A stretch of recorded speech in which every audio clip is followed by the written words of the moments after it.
Hey, I'm Corey Horn, and today I want to talk to you about one of the ways that I really enjoy creating. It's a creative tool in Logic that allows you to spice up chords, edit sections faster, and change MIDI or audio regions way faster than you're probably doing with clicking, dragging, inputting. And so let's dive in. Right here, I have a chord progression that I started. I'll let you listen to it.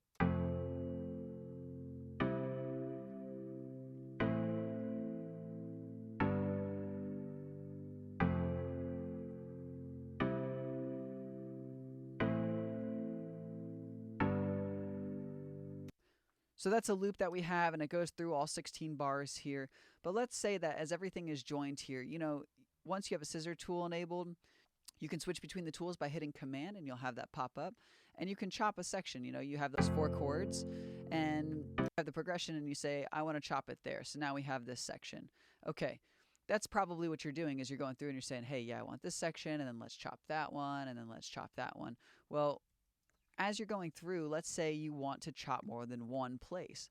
If I know that I want this progression right here, and I know that I have to chop it into multiple sections, then one of the quickest ways to do this is rather than just cutting section by section, you can actually hold Command and then hold Option at the same time where you click. And what this is going to do, it's going to chop your region up in equal parts.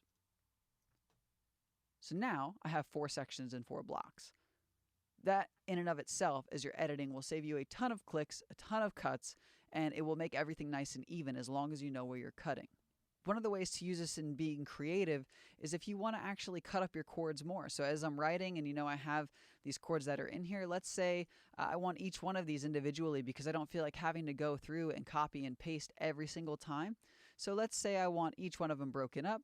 I can come here, I can go to the end of the chord, and I can chop all of them up individually. Now, one of the best ways to keep organized so you don't have to consistently wonder which chord it was as you're looking at it, because once MIDI gets small, you don't ever know maybe what you're looking at. So what I like to do is select the track, and you're going to hit Shift Enter, and you'll be able to rename your track. And we'll type that in as a synth. And then we will rename individual sections. And this is one of the things that I like doing where you can hit Shift N, and you can actually name the chord that region is. So we'll say 4, and we'll say a 1, 6, and a 5.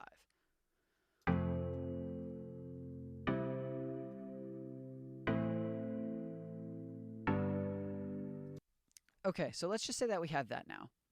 And we know that we're probably going to want that again. So Command R repeats it. But now I'm going to go in another section, and I'm not really sure where, but let's say we build off of 4 or 5.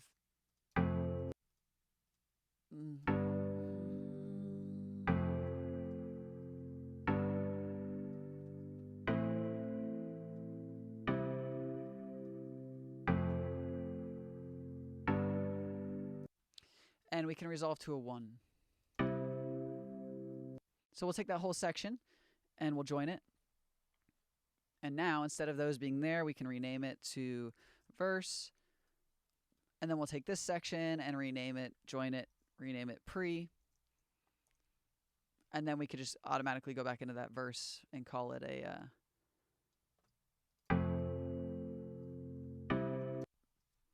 chorus.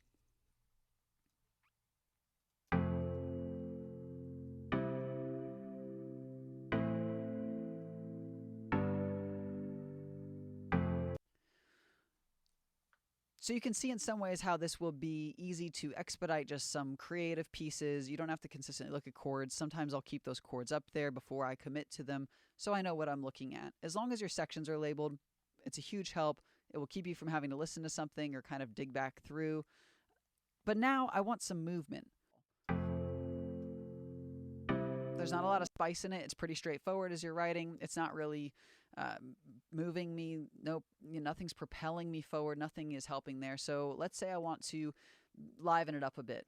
Well, maybe I want just some 8s that are in there. I'll take my tool and let's cut it at the 8th.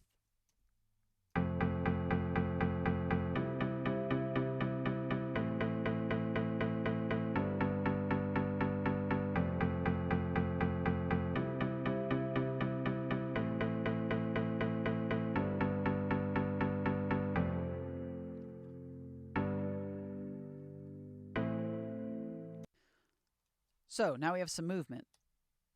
One of the best things about this is that you do not have to, if you rejoin it, this whole section, rather than programming all this MIDI, if you just hit join, all of those MIDI notes stay the same.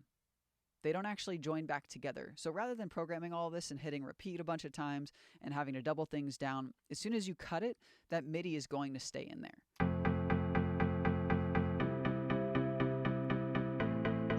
So now we have kind of an intro here, or maybe call it a verse, but one of the coolest things that I like doing as far as the creative side of the production is coming back into my soft synth, wherever that's going to be, whatever you're using, and start to automate things.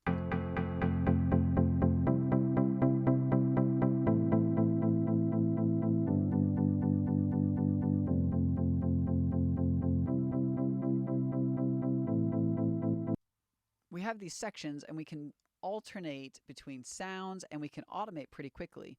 If you bring up your automation window over here and you read to touch and you hit play from the top,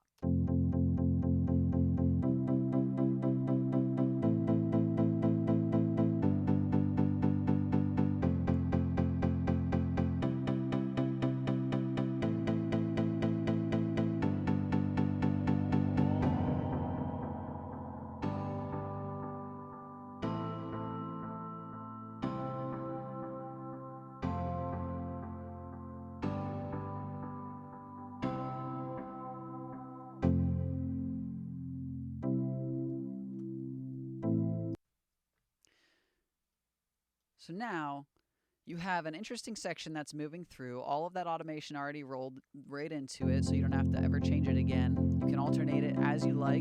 It'll all be in your drop down. You can see your pad X and Y as things are changing. Let's take this and split it up as well.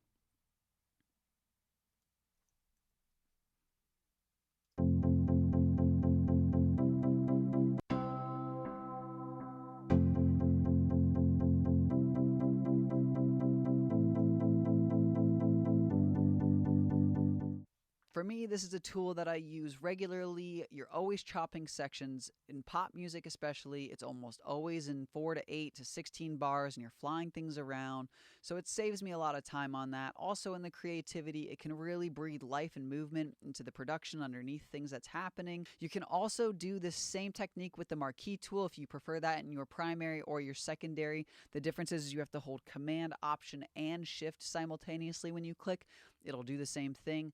Send me some things that you've used this on. Can't wait to hear it. Please subscribe. Thanks for watching.